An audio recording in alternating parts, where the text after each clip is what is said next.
আল্লাহ রাসূল সাল্লাল্লাহু আলাইহি সাল্লাম এই উম্মতের জন্য একটা ভবিষ্যৎবাণী হাদিস বলে দিয়েছিলেন।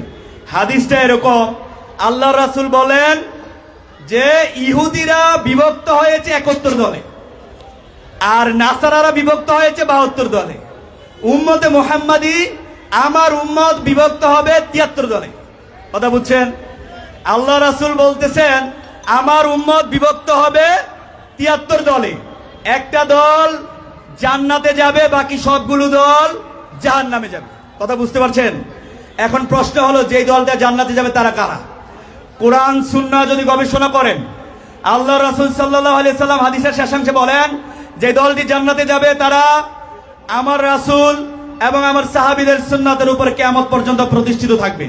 তারা দুনিয়াতে বাতিলের সাথে আতাত করবে না, তারা তাগুতের সাথে আতাত করবে না, তারা হকের উপর কিয়ামত পর্যন্ত প্রতিষ্ঠিত থাকবে।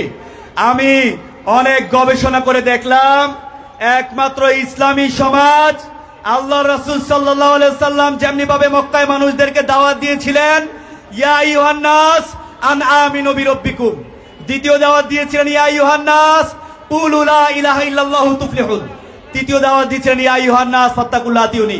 একমাত্র ইসলামী সমাজই রাসূল সাল্লাল্লাহু আলাইহি সাল্লামের হুবহু দাওয়াতের মাঝে কাজ করতেছে।